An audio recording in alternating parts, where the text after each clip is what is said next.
For what we spend, it's kind of a no-brainer. Well, I shouldn't have said brain when we're talking about my brain tumor. Well, you get a little humor now and then. It's self-deprecating. You can always tell people, I lost a filter. I can say what I want. That's true. It is the get out of jail free card.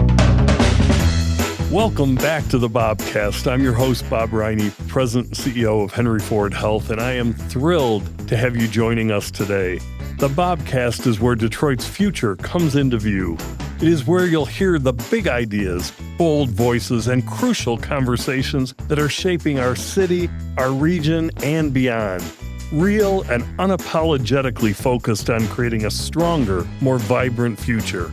With grit and grace, this podcast introduces you to the relentless visionaries who are driving change and tackling some of the biggest challenges we face today. Today, we are joined by someone that I have admired for a long time, not just for what he represents on the national stage, but for the kind of physician and leader he has always been here at home in his state of Michigan. Dr. Bobby Mukkamala is the president of the American Medical Association, the largest and most prestigious physician organization in the country.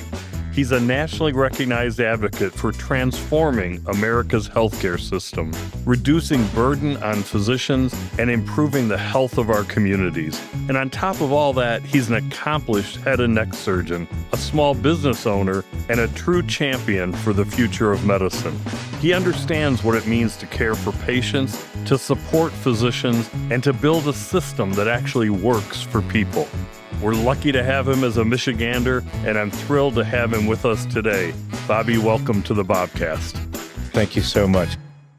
I've been watching and tracking you with a lot of intrigue because I don't think you're shy of outlining what you believe is the future for healthcare and the reasons you feel that way. You're halfway through your one-year term as elected president of the AMA. What are some things you've learned, and what are you most excited about for the remainder of your time as president? What I've learned is just the role of a group of physicians with the physician's perspective to accomplish anything in improving healthcare in this country. I hear that frustration every time I have a social event with a group of physicians and the frustration that they feel about all the things that they're dealing with. And lately, what's most disappointing is that in that group of a dozen physicians just hanging out on the weekend, I'm in my 50s. They're all kind of in their 50s. They're all looking at the age of 60 to stop working, to stop practice. And that's so different than the previous generation. My parents are both retired physicians, and they worked until they couldn't physically work anymore. They just turned 80. They retired relatively recently compared to this generation. Organizing physicians in a way that helps them share that stress and share the causes of that stress puts us in a position to solve those causes of stress, whether that's dealing with an insurance company and prior authorization, dealing with the finances of being able to stay in practice like mine. I have a microscope that I use to look in my patient's ears, being an otolaryngologist. That microscope I found in the classified ads in 1999 when I finished my residency. And it takes a regular bulb, not an LED bulb, but it works well. I change that bulb probably once a month, and luckily I can find them cheap on eBay. But that's not how it should be. It should be an amazing LED microscope. But the finances of going out and being enamored by one at my professional society meeting, but not being able to afford it, those are the kind of things that I think we can work together on to keep us enjoying our practice and not retiring at the age of 60. What are your thoughts on how we can make healthcare more affordable and efficient? When I look at statistics, our country relative to the rest of the world, there are some things that we are amazing at. But when you look at the math and what we spend on healthcare, almost $5 trillion a year, and then the metrics that we use to measure healthcare. How do we do with something like maternal fetal medicine? When you're pregnant, you would think that if we spend more than anybody on the planet, we'd be pretty darn good in that statistic. But we are mediocre at best. And so these are the things that I think deserve our attention. And how would we change that statistic? I think it's a motivation to focus on the basics of healthcare. It's an amazing place to come when you have something rare. And you'll see all sorts of publicity, advertisements about, do you have this? Come to see us. But if you have stage 1 hypertension, pre-diabetes, you'll never see that billboard. I go back to a specific statistic, and that's the other developed countries in the world spend on average 14% on preventative and primary care. Here in the U.S., we spend about 6 to 7%. That alone may account for a lot of what you're describing and what you're seeing. I think the challenge is, as president of the AMA, with divergent interests and root guards all over the place, how do you affect change? It's amazing when you can come somewhere and get your cancer cured. And there's so much love and tears when somebody leaves the hospital ringing a bell because they survived breast cancer or colon cancer or lung cancer, anything. I just think about the hugs and the crying in a happy way they would get if they found out that the lump that happened to show up on their MRI scan wasn't cancer.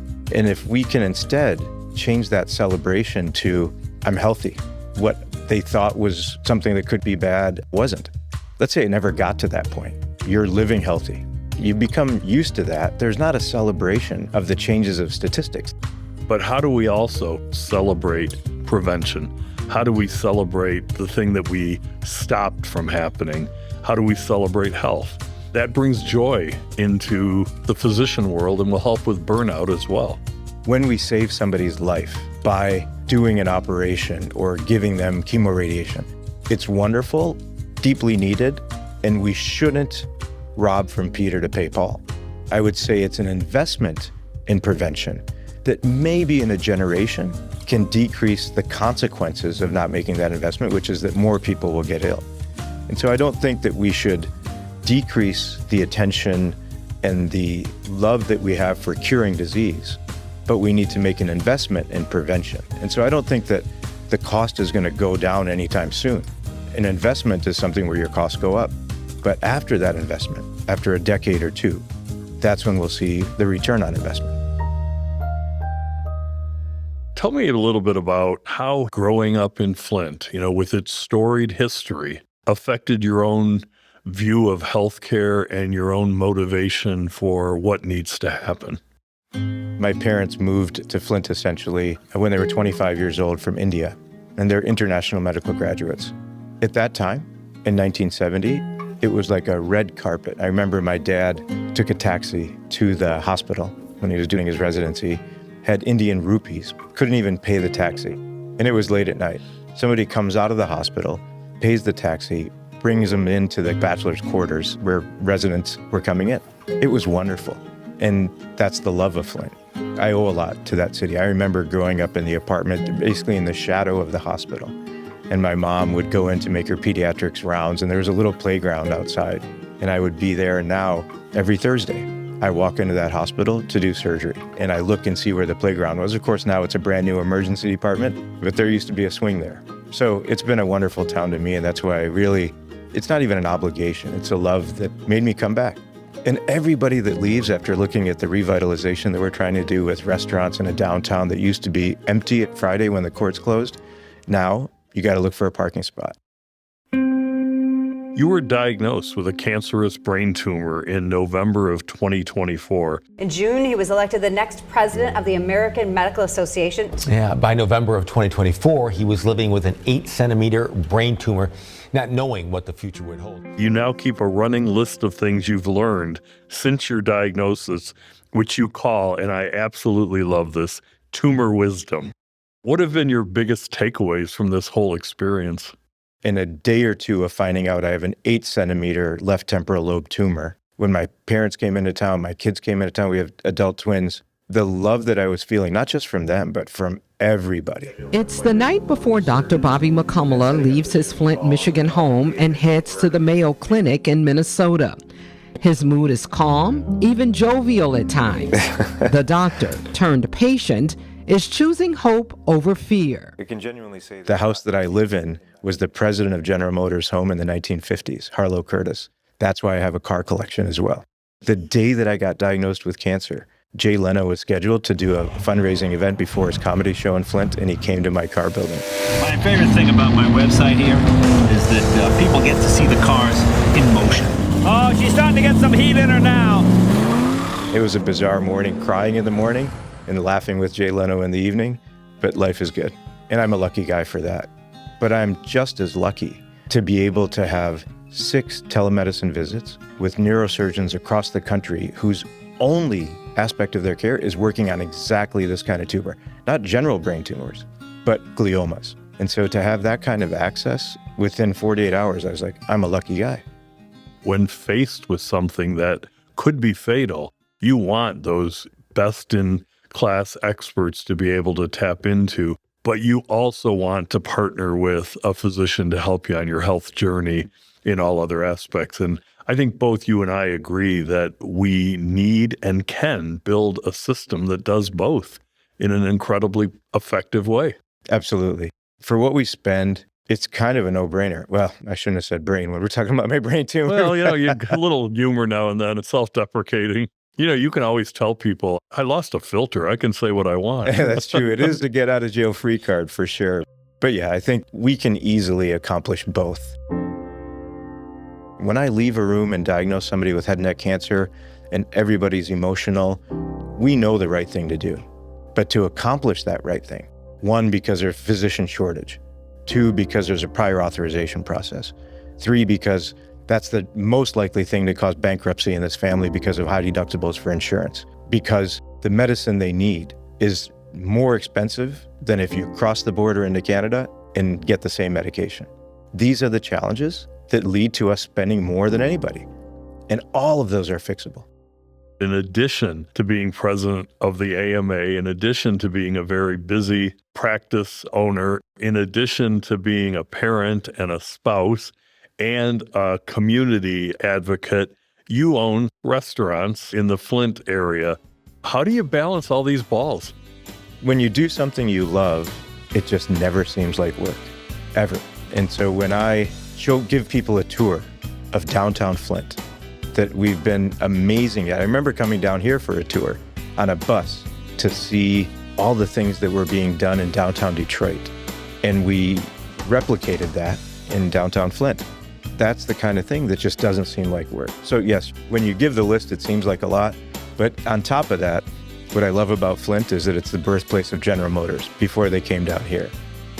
It's great to hear your personal journey, your philosophy, your passion for changing an industry while making sure we maintain the heart and soul that has always guided us and has always motivated it. Thank you for being on the BOBcast. Oh, thank you. I love the conversation. Appreciate it.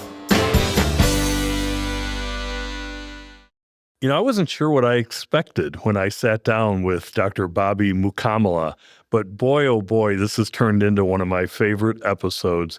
The fact that he is so comfortable talking about a malignant brain tumor that he had to deal with a year ago and not feeling like a victim or soliciting any sympathy in any way, shape, or form. He's just back to living his life and back to making a difference and back to leading with a sense of purpose. Dr. Bobby Mukkamala, he's an impressive individual.